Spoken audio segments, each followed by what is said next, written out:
Just some quick thoughts on scientific realism. So we can distinguish between common sense scientific realism, let's call it, and selective scientific realism. Now, the common sense realist just says that our best theories are approximately true, and that's it, right? Our best theories are approximately true just across the board. The common sense realist doesn't say anything more, go any further than that. Now, there are a whole host of arguments against realism, pessimistic induction, unconceived alternatives, etc. As a result of these kinds of arguments, I think the general consensus among most philosophers who think about the realism debate is that common sense realism is going to be quite difficult to sustain. So most philosophers who want to be realists have moved towards selective scientific realisms, more sophisticated forms of realism. And there are a whole bunch of different ways of being a selective realist. So you might be a structural realist and say that we should believe the claims that our best theories make about the structure of the unobservable world. We should believe the structural content of our best theories. Entity realists say that we can believe that unobservable entities exist when we can use those entities so as to intervene in nature and produce other phenomena. Deployment realists say that we should believe those aspects of our best theories that are used in the derivation of novel predictions.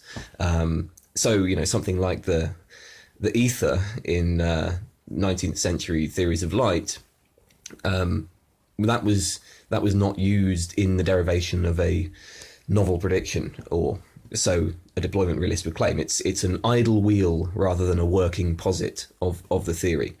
So there's lots of different ways of being a selective scientific realist.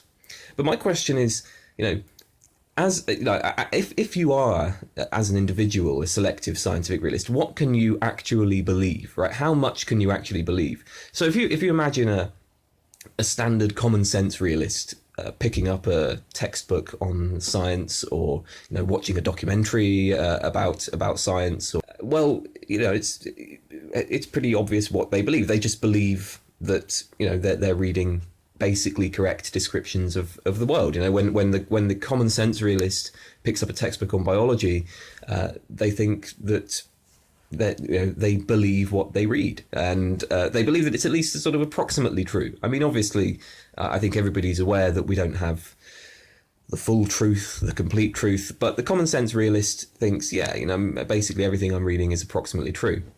Similarly, the anti-realist, the anti-realist will just be agnostic about the claims that are made, the theoretical claims that are made in a scientific textbook or on a documentary about science or whatever.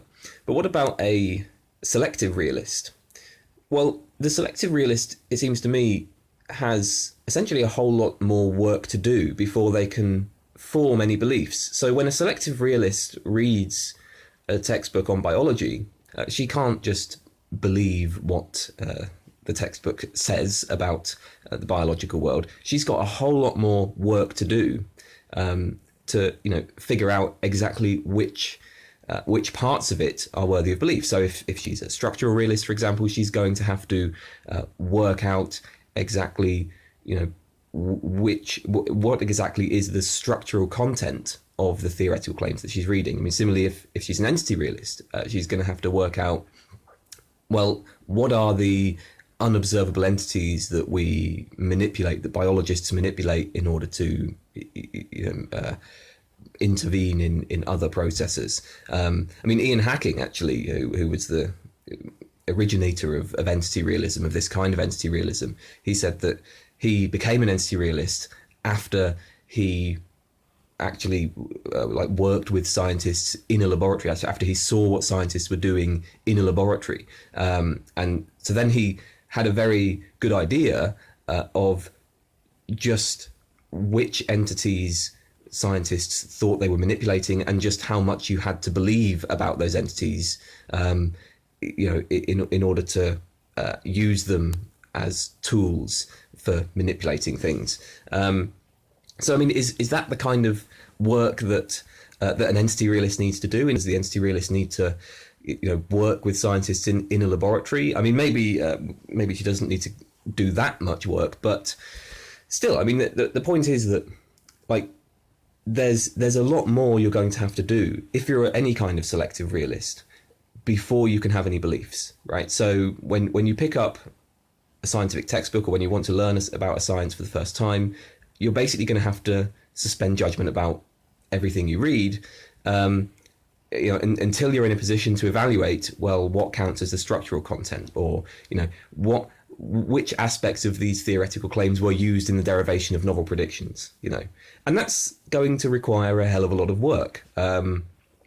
You're basically going to have to learn the science to a very high level, and of course, I mean, in practice, nobody has time in their life to learn all of the sciences to that sort of level, right? You sort of have a sort of basic, maybe working knowledge of many sciences, right? But if I was to ask you, I don't know, well, in psychology, for example, what theoretical claims were used in the derivation of novel predictions, or what are the claims about the structure of the mind that are made by psychologists? I mean, unless you are very, very, very well educated in psychology, you're probably not going to know, right? So the point of all of this is that it seems to me like a selective realist in practice is basically going to be an anti-realist. The selective realist is going to have to suspend judgment about almost all of science, because there's just not enough time in your life to learn about all sciences to the sort of level that you would need in order to make a judgment about which theoretical claims count as acceptable given the standards of your selective realism. Whereas if you're a common sense realist, right, you have a very simple, straightforward position. You just, as I say, you just believe what you read. You just believe the theoretical claims of our best theories. An anti-realist, again, just suspends judgment, treats theoretical claims as tools.